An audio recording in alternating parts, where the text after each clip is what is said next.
한국도로교통공단 TBN 교통방송입니다. 운전면허를 취득해 처음으로 차를 몰고 도로 위로 나왔을 때를 기억하시나요?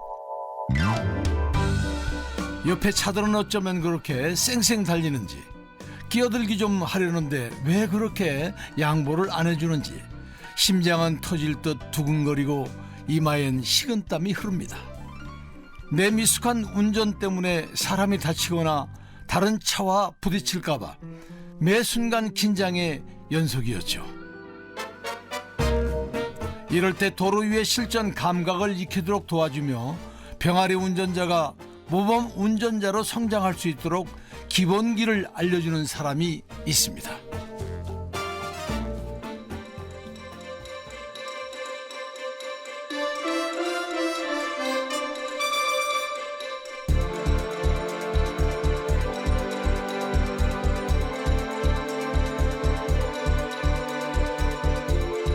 TBN 스페셜 도로 위에 숨은 영웅 84화 병아리 운전자 성공기 오준우 시드엔트리 대표 네 번째 이야기.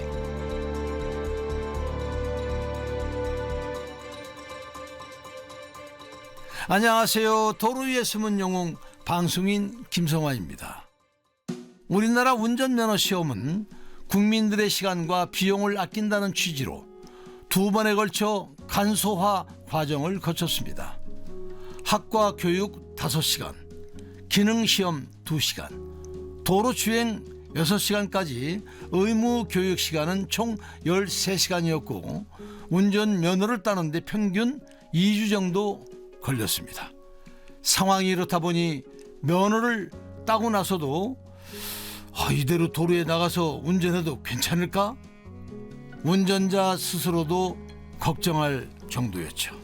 크게는 그거죠. 원래는 도로주행 제도가 없었어요. 이게 아마 1997년 이때 도입됐다고 하더라고요. 그 이전에는 기능 코스라고 있잖아요. 그거 학과 시험하고 그거만 하면 이제 면허를 딸 수 있는 그런 시기였고, 그 이전에 좀 외워서 하는 운전이었죠. 그래서 외워서도 얼마든지 운전면허를 따왔었기 때문에 실전 실력이 굉장히 부족했죠.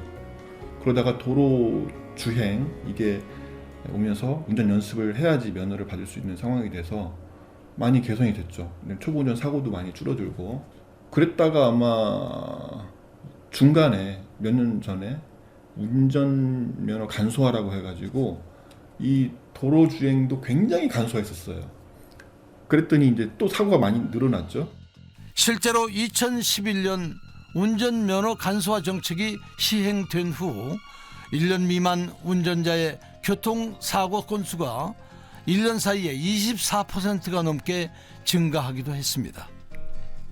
도로에서 필요한 기술을 습득하지 못한 채 면허증을 받는 운전자가 늘어난다는 여론이 거세지자 운전면허 시험은 2016년 12월 다시 강화됐습니다. 오 대표는 도로 위에 안전 확보를 위해 주행시간을 더 늘리는 것도 좋은 방법이라 말합니다. 크게는 없고요. 만약에 좀 손을 본다면 그 부분이겠죠. 도로 주행 시간을 좀 더 충분히 해서 좀 더 실력을 갖춘 초보 운전자가 나가는 게 면허를 받는 게 맞지 않느냐. 아직까지도 조금 우리나라보다는 해외에서 좀 더 엄격하게 더 교육을 더 많이 시키거든요. 그래서 딱 무엇을 비교해서 그런 것은 아니지만 조금 더 안전을 위해서는 교육이 더 될 필요가 있지 않느냐. 그 정도 생각하고 있습니다. 그렇다면 초보 운전자들이 가장 힘들어하는 건 어떤 상황일까요? 주로 주차하는 거 하고요. 골목길, 그다음에 차선 변경, 그런 거 가장 어려웠어요. 또는 백화점이라든지 이런 회전 램프 같은 거, 그런 거를 주로 어려워했죠. 초보 시절 주차하기가 힘들어 몇 번이나 제자리에서 전진 후진을 반복했던 경험 있으셨을 겁니다. 운전 경력이 쌓인 분들은 그때를 떠올리면 왜 그렇게 긴장했나 추억 속의 얘기일 텐데요. 반복해서 익히고 나면 진짜 아무것도 아닌데 말이죠. 다 다르죠.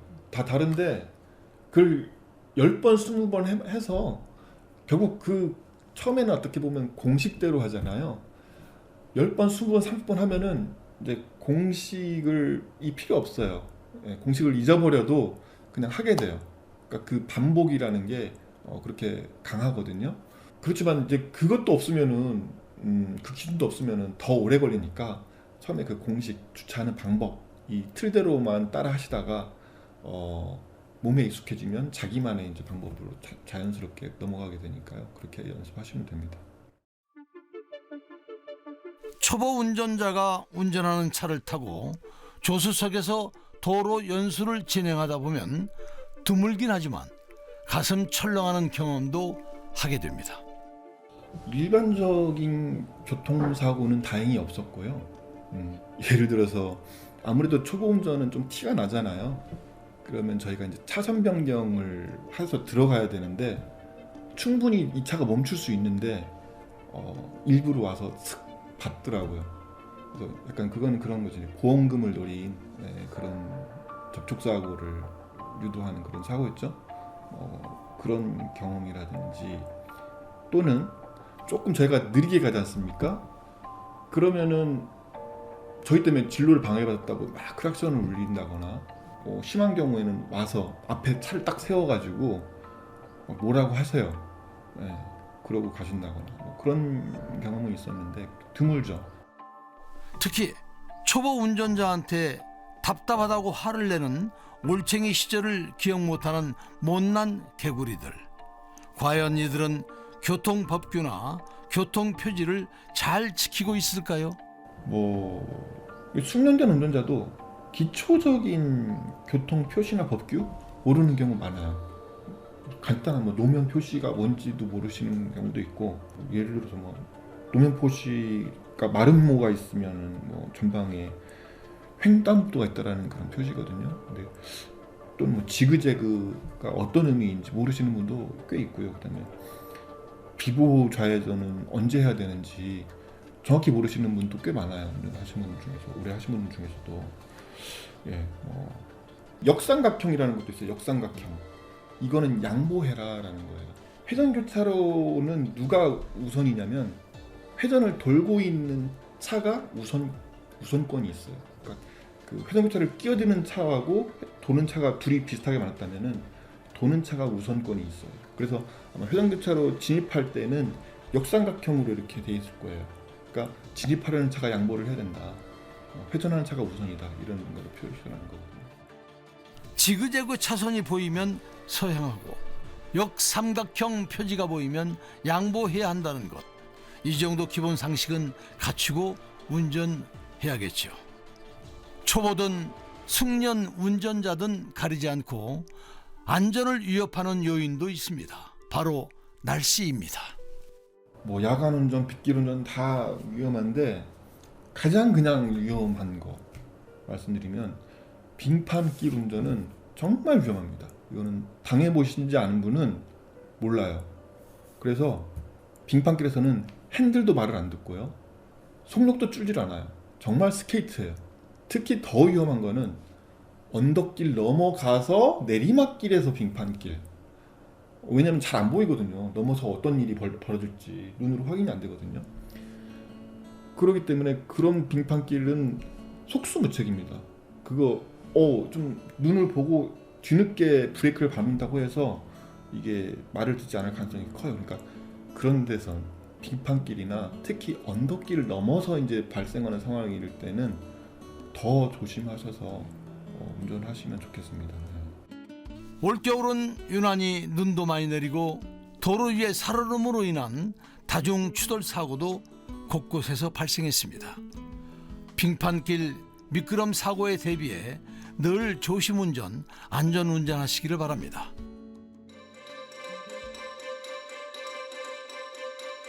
TVN 스페셜 도로 위의 숨은 영웅 84화 병아리 운전자 성공기 오준우 시드엔트리 대표 네 번째 이야기를 마칩니다.